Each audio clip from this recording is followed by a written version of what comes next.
Here we have the Arctic Corsair, the very last deep sea side trawler ever to sail out of Britain.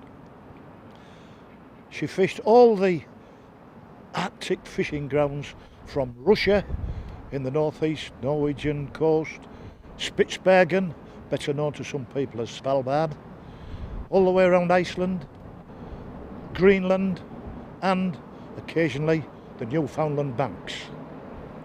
She had a very, very successful fishing career and finally finished in 1987.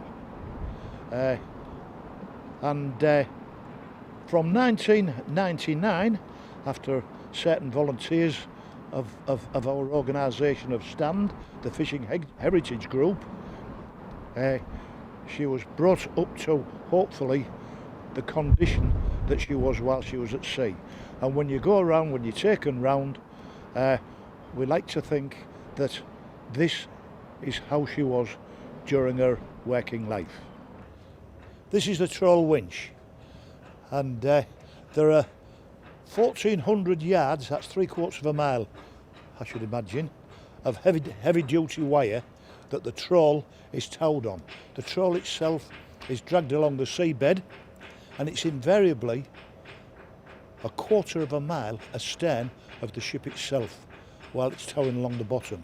The winch also obviously is used for heaving in the fish, the bobbins, the net, all the heavy work aboard the ship. Before the advent of this piece of equipment, which we lovingly call the fish washer, when the fish dropped in on the starboard side, it was all gutted and then thrown across to the port side until it'd all been gutted, and then you would go across with your saltwater hoses washing the fish before it was sent down the fish row.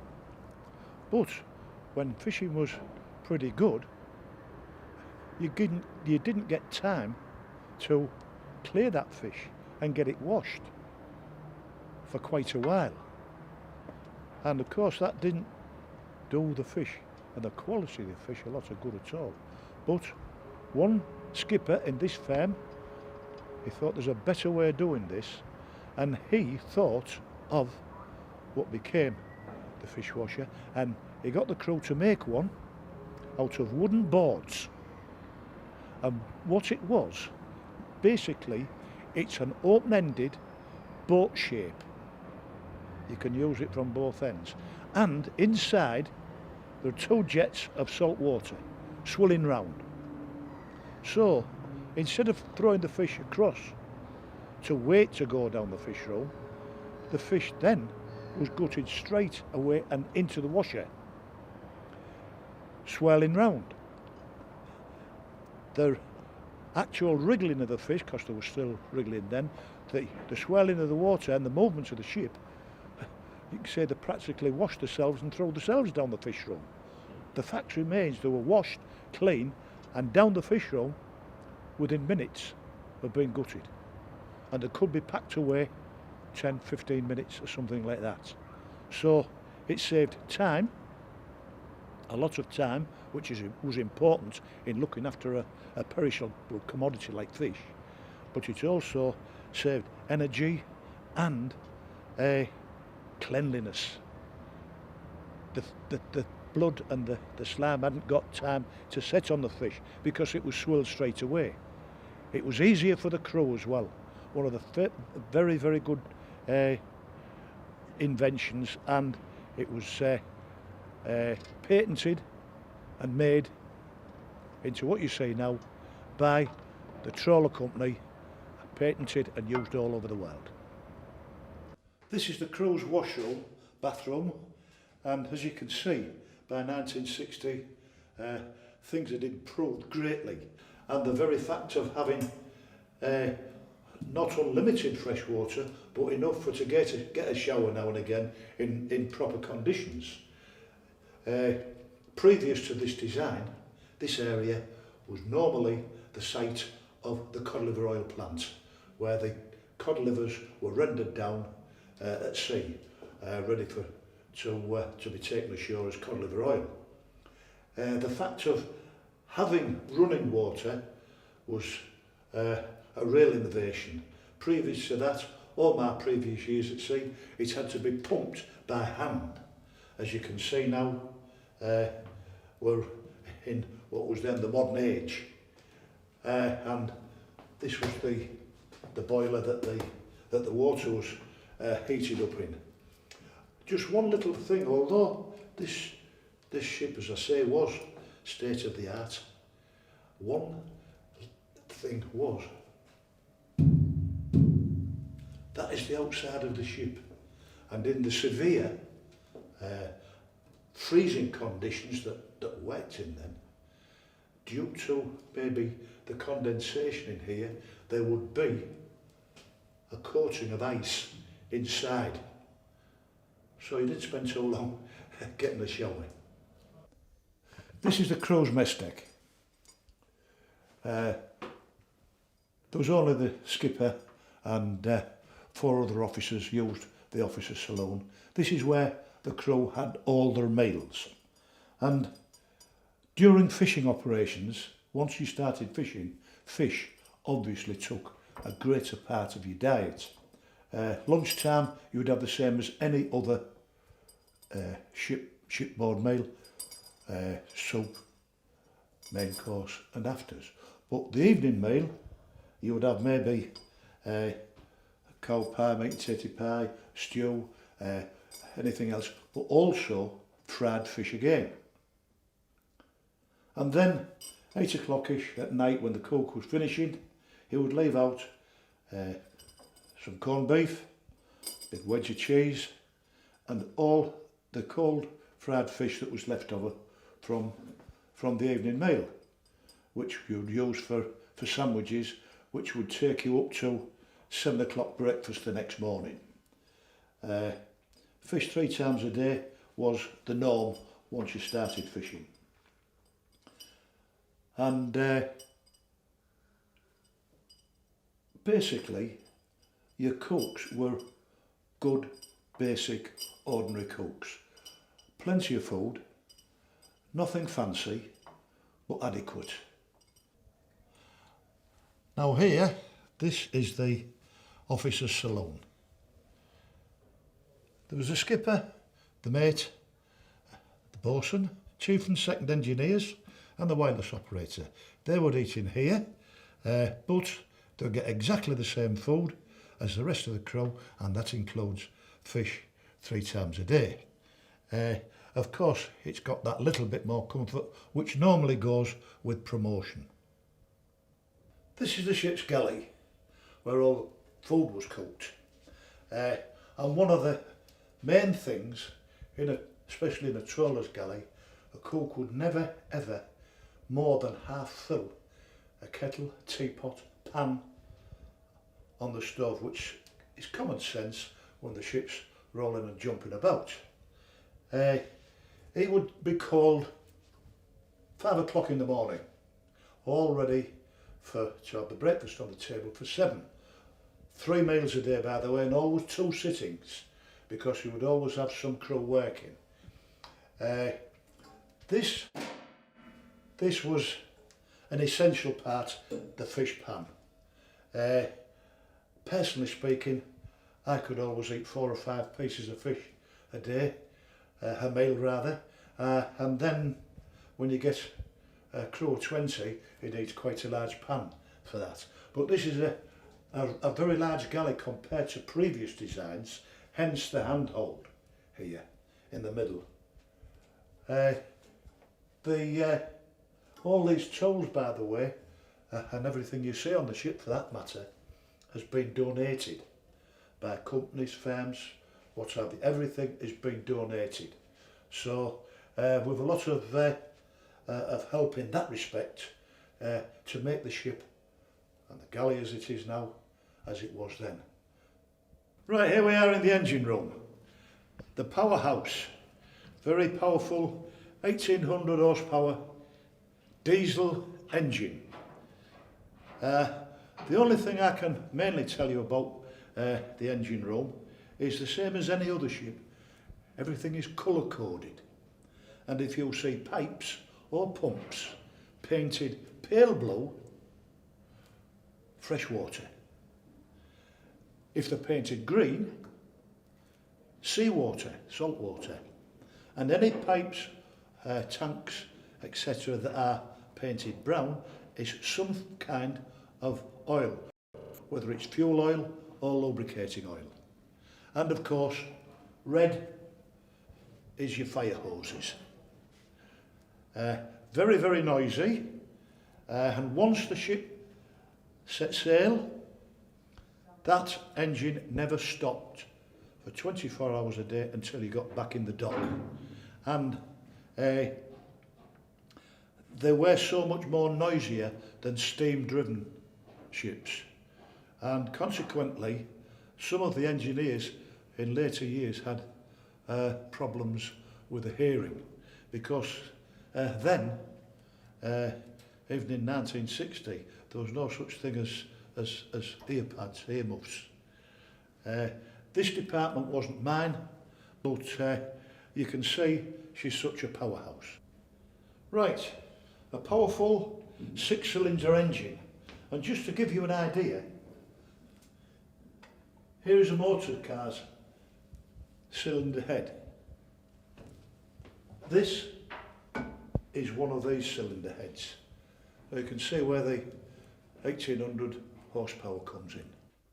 In 1960, when I was mate of this ship, or second in command, if you will, this was my berth, or my bedroom, for want of a better expression. And you'll notice maybe some quite nice curtainings. When this ship was built, she did have those type. Previous to that, we used to use our towels or jerseys as a curtain kind of thing. But she did have a lot of this comparative luxury then. But when we took over the ship to bring her as a floating museum, she'd just have been ready for the scrapyard. She was in a shocking state.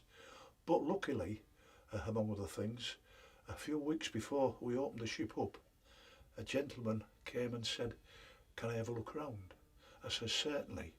And I took him round. He says, "I am the man who did all the curtains and soft furnishings 30 odd years ago." And by then, I don't know what company he was working for, but he approached the boss, and all these curtains throughout the ship and the soft furnishings was done, given and done free. And that is a sample of what you see throughout the ship, donations. You try to make it as much like home as you can, consequently the photographs of our family at the time, but it may look a little bit luxurious compared to some of them, but it was functional. You needed the desk, you had a lot of writing to do, all that kind of thing. So yes, although it was a bit more comfortable, you needed the space and the time. What I can point out here is all of us we needed 3 of everything.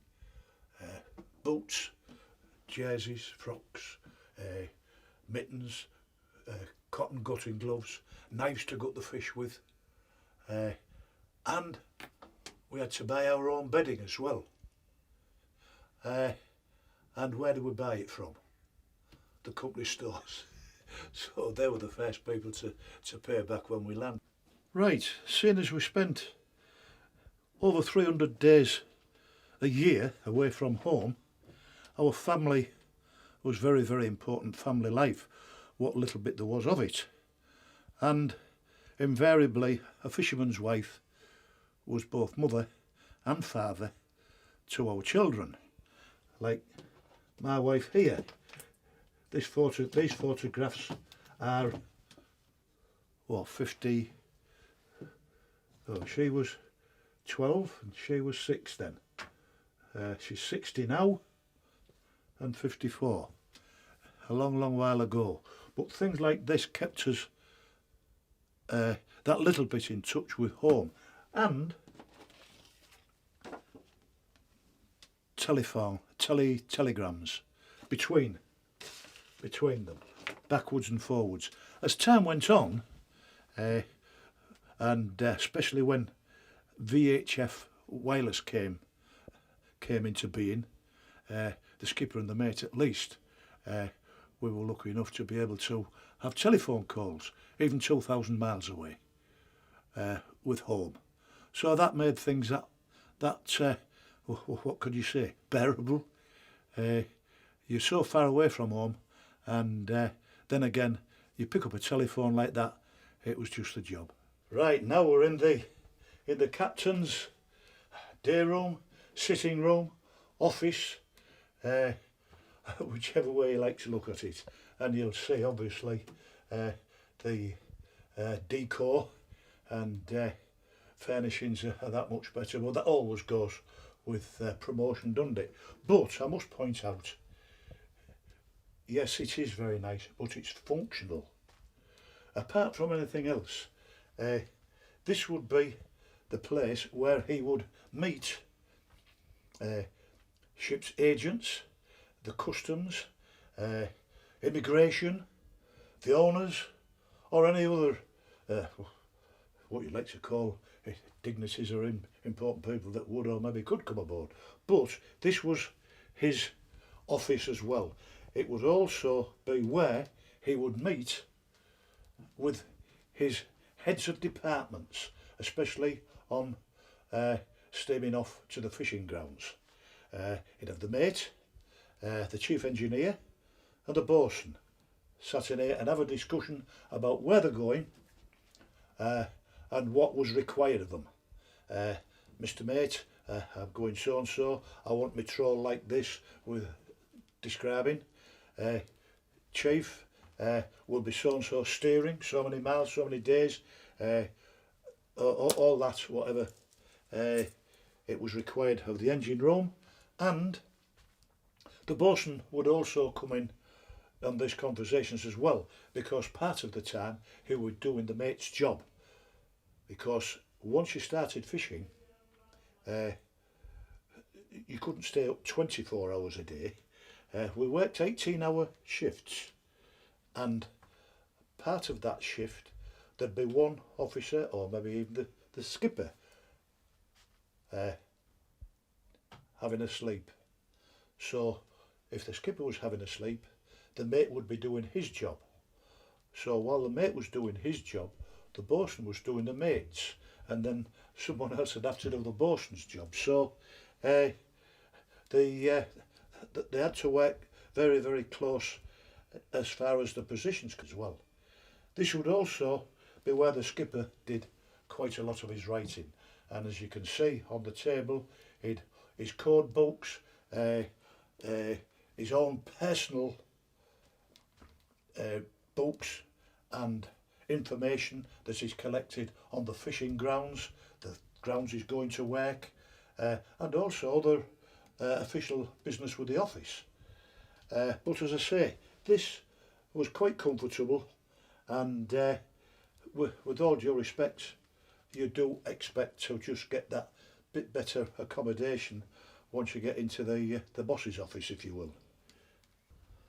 Yes, we're in the wireless room now, and although we're talking about 1960, this was the Mimco, Marconi Mimco, where we used to tune into all the different Radio Luxembourg, American Forces Network, and through this we could pipe the music or news, whatever it was, throughout the ship and even on the deck.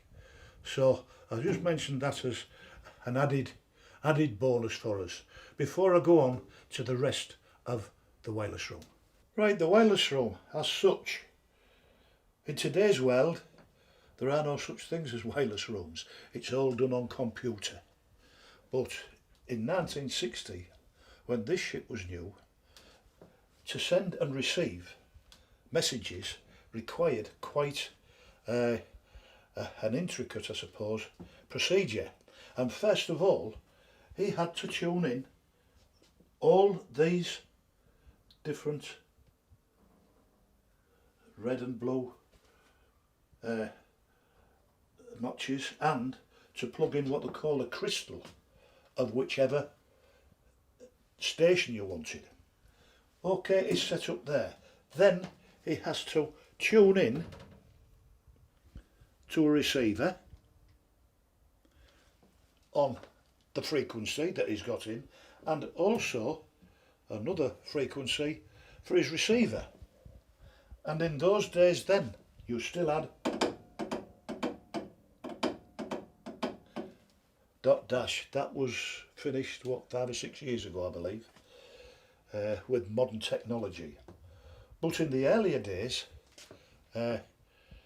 before we got a VHF radio to send and receive messages, it was on the single band system, whereas you said your message and then over with every conversation you made. It was time consuming and quite aggravating at times when you come to think of today's modern technology. But this was still modern technology in those days. Could I point out this clock? Each ship had a clock with a time. You'll see the blue top and bottom. 3 minutes after the hour and 3 minutes after the half hour. A silent period. Now 2182 was the frequency. It was a calling up frequency, but it was always also the distress frequency. So for the first 3 minutes of each hour and the first 3 minutes after each half hour was a silence period. No one went on it unless it was for distress, and those two times were indicated on your clock. This ship did go on and moved with modern technology as it was going along, and we got the VHS and everything else that went with it. Right, we're in the chart room. This is where all the navigational problems, etc., are all sorted out. We've got 4 drawers full of charts here, bringing each one out as we needed it. But apart from navigation, a fisherman had to know the seabed more than anybody else. That was his workplace. That was where he earned his living, on the seabed, and he needed to know the contours of the seabed and what shapes they took, and it also helped him in navigation, but that's where he wanted to fish. And how it was done with us, we used to use a pen to draw lines round the various banks or gullies, and we used to use a depth of 100 fathoms and draw a line round that 100 fathom round the bank, and inside the 100 fathom, of course, it would be 80s, 90s, 50s, and outside the 100 it would be 100 plus, obviously. But those lines made shapes, and different ones on the charts took shapes like the top hat, the bull nose, the baby's foot, the kidney bank. But these were all pioneered mainly in all our fishing grounds. Barents Sea, Bear Island, Spitsbergen, Iceland, they were all pioneered by Humber and mainly Hull fishermen. And even as early as the 1920s, when they had no sounders, no electric sounders, no wireless, no electric log, and a lot of those grounds were pioneered by those men. I could name one or two, one in particular, Walt Lewis, in the 1920s. You see that on the chart. And we lived our life on the seabed. We're now in the Wheelhouse. I suppose some people would call it the hub, but this was the skipper's domain, and of course the mate or boatswain, whoever took the watch. Once you were fishing, there was invariably only one man up here. That was the skipper, or when he was otherwise engaged, either having a meal or having a nap, the mate would be in charge. Hauling and shooting the ship, everything was done from here. And we're back to state of the art. What I would like to point out, because I know somebody will look and they'll say, what's the bell doing inside? Ship's bell. Well, it's brass. And in this day and age, you can't leave brass outside. So we've had to hang it inside in the nearest position where it would have been. Normally this ship's bell would be hung just outside of that window. But here, especially as time went on, you tried to get as much of your equipment as close to you as you could. Radar over there. Depth sounder, handy. VHF, when we got it here. Your communication. And as a matter of fact, as time went on, it got closer and closer, so you could reach it and see it all from this seat. But it wasn't until the 1950s, early 1950s, that there was a chair here. The skipper would stand for the full time he was stand in the wheelhouse. Some of them chaps, the legs used to have problems with veins and things like that.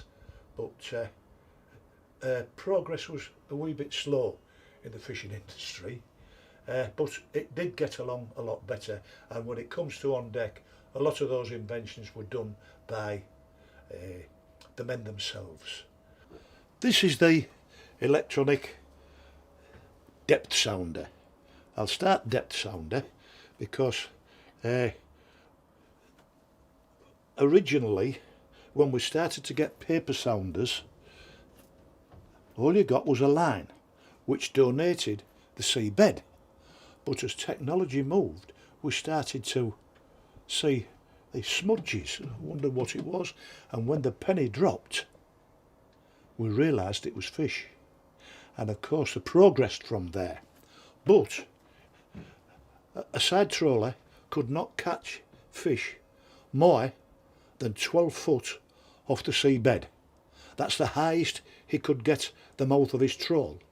So fish above 12 foot was no good to him. He wanted it right on the bottom.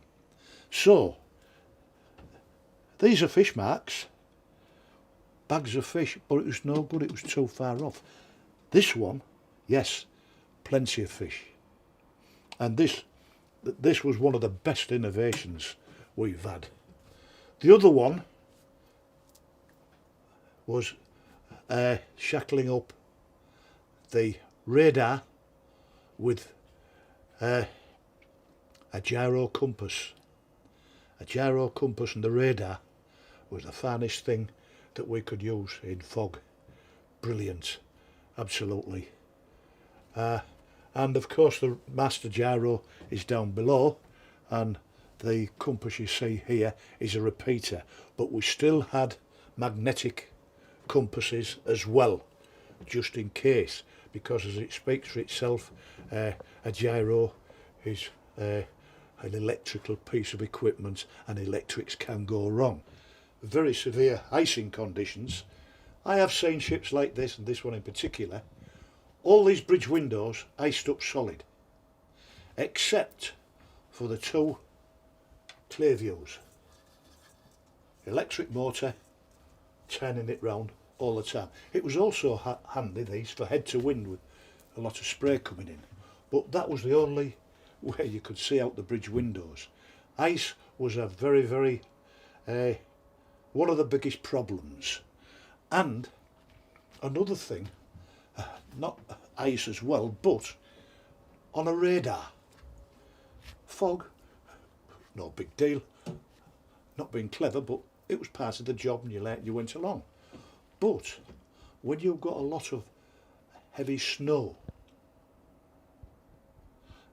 you'd lose your signal out, because a radar, like a sounder, sends out millions of signals a second through the air. It hits an object, comes back and gives you a picture of that object, or an echo on your screen. But in heavy snow, you lose some of your signal, and then when it hits the ship it could hit something, you know, iced up, so it loses a bit more, and when it's bounced back it could lose more still, and then when the radar scanner that's sending the signal out becomes covered in sloppy snow or even ice, if ice is cold enough as well, you could lose your picture altogether. So therefore you were blind until you could clear that or conditions got better. But that was rather rare, but it could happen. So really, man's electronic genius can still be beaten by the elements at times. Okay.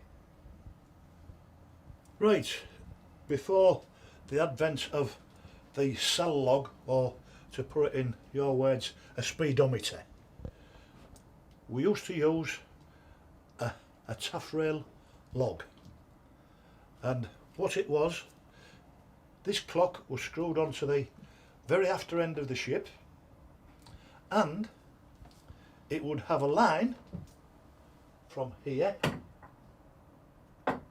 to a fan, maybe 120 foot long, specially measured as regards the length of the ship, and that would tell you how many miles you'd covered. It didn't tell you your speed like the modern one, it just told you how many miles, what distance you'd covered. You see, that revolved round and round by force of the water, and the reading was on your clock. And as a matter of fact, that was the only piece of equipment that would be used by old Captain, well, Skipper Walt Lewis I told you about all those years ago. It's just on display here now. What's important on any ship, but obviously a small trawler in particular, is whenever you're going down ladders, accommodation ladders, always face the ladder, either going up or down, and that means going down, you go down backwards and hold on with both hands, and that is common sense health and safety. Right, this is the ship's fish room, where all the money is hence. And this particular ship could land or hold 3,500 10-stone barrels or kits, which basically is around about 210 tonnes. But to put it away comfortably and properly, it has to be compartmented, if that's the right word. So wherever you see boards and slides like that, you make your compartments up as you went along.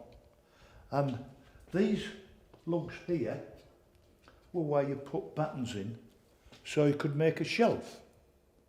So your fish was put away with boards, then ice, and then fish on the ice, up to the next 9 inches high shelf. And you've got boards, ice shelf, boards, all the way up to the deckhead or the ceiling in your language. And in the after pounds you get around about 15 or 16 shelves, all squared off.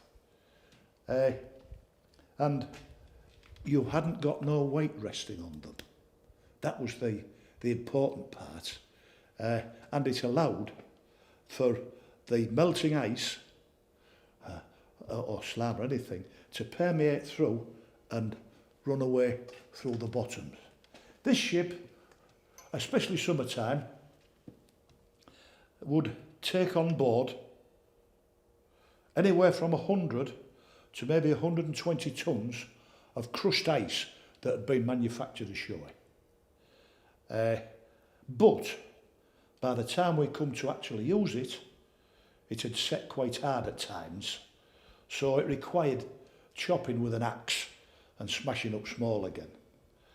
And to put a full trip away of, say, 210 tonne, this ship would need round about maybe 7,000 of these boards. Right, here you see the swinger, one of the bobbers. He hooks the baskets up, and then as the empty ones come down, swap over. And shall we say this ship did have 3,500 kits. That would need over 3,500 hoists of fish. It would also mean maybe another 2,000 or 3,000 of boards, dirty fish room boards that wanted to go up, and all the dirty ice. So you can imagine in 5 hours they had their work cut out. They were damn good grafters because time was essential. It was a very perishable commodity, so therefore it didn't want to be exposed on the market for too long. That's why they didn't start until actually putting the fish ashore until about getting on for 2 o'clock. And then again, off like the clappers to get her away for 7. This is a model of a trawl.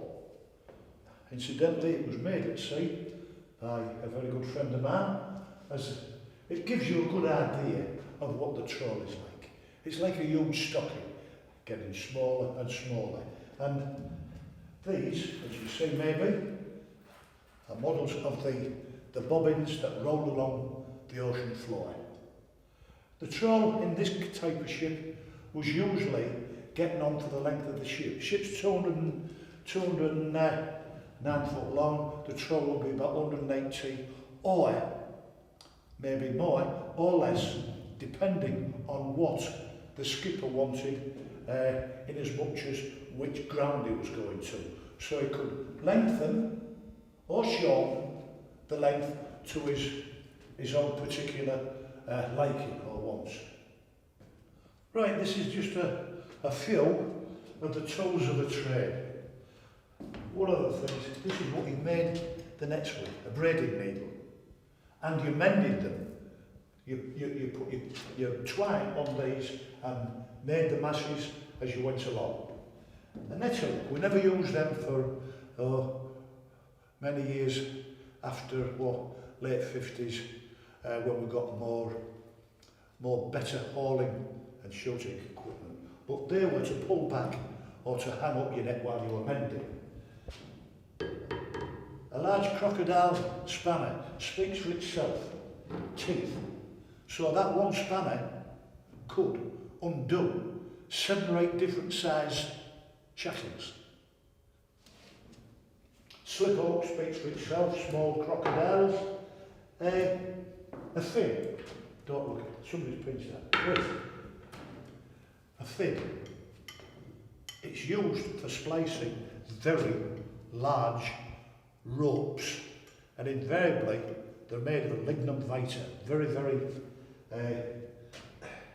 very hard. Some wants to take the other one. Oh, marlin spike. Same as that, but for splicing wire, and they got bigger. And one interesting item is this 2-foot stick. You used it to measure practically everything on the trawl, the warps, but with them being wood, they would either get lost, broken, or what have you. So you need to make a new one at sea, and you needed a rigid length. Easier, you can't mess about with tape measures, you know. Even so, they're not perfect because they sag. Everything had to be perfect. So you had to make a new 2-foot stick. What would you use as a measure?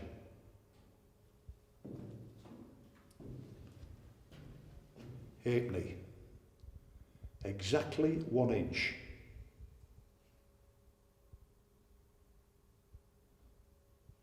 And I have measured hundreds of fathoms of warp, measured trawl nets, everything with one of these. You see, a fisherman, you had to be quite adaptable and, you know, make and mend. Right, this is a painting done by one of our volunteers. He's quite a good marine artist, but it's an occasion I have good reason to remember. It was January 1955, about 80 odd miles north east of the North Cape of Iceland, in atrocious weather, and I was a seaman, deckhand, in a ship. We must have been about 30, maybe 40 miles away, steaming towards that area. And the weather was absolutely shocking. I was on the wheel, steering the ship, and we could hear these two ships talking on the air, on the radio. And what had happened, another ship had got into difficulties. And those two ships went out of the shelter of Icefjord and went out to try and help him. But unbeknown, he had managed to correct what was wrong, but they didn't know. But by the time they more or less got to know, maybe, was they'd been head to wind for so long and they were iced up in such a condition, and of course that affects the stability of your ship, the weight of ice on your superstructure. And the weather was so bad that they dared turn round, because once you got, you know, that'd be it. And the only thing they could do was just try and hold her up until the weather got that bit better, but it just didn't happen. And I was on the ship, on the wheel, listening to the wireless. We're going, we're going, we're going, two of them. And that was it. I had a part with him the day before they sailed, Finn Andresen, but that was quite a tragedy. Was that Lorella and Rodrigo, two ships, went out to try and save a mate and finish up getting lost with all hands themselves. I don't know if you could see. Well, you've seen all the others, haven't they, of ice. Sorry. This was another one, Arctic Viking. I had been mate of her on 2 occasions, and this particular time I was at home. Actually, if I remember right, I was studying for my skipper's ticket, and she was lost off Flamborough Head in the North Sea, coming home in very, very bad weather, and she lost 5 men. She turned over, and as it happened, there was a crew of Polish small trawlers, dodging for weather, of course, but one of them saved the rest of them and took them into, I think it was Bridlington. And there were actually these Polish seamen, they came into Hull and they were absolutely defeated. Our boss, Tom Boyd, he gave them a big party and a presentation for what they'd done.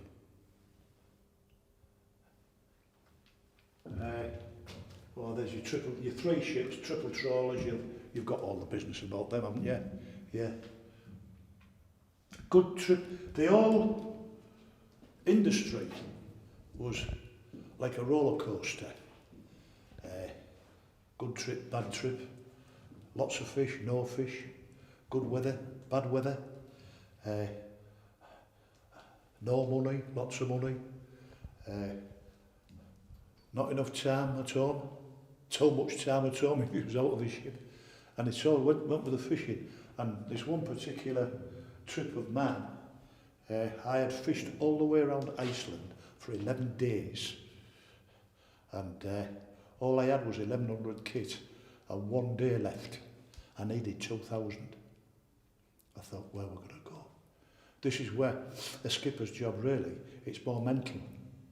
and I thought, right, there's only one place, Harry Carrybank, and I went and I shot, and this was my first haul for 1 hour. 24 hours later I was going home with 2300 kit. I caught more in one day than I had in 11, and that has happened many times for many others. You know, oh God, oh, you know, it was really a marvellous start. Oh, big codlers, that as well, lovely. Right, here we are back ashore again. I hope you've enjoyed your tour and know just that bit more about Hull's great fishing heritage.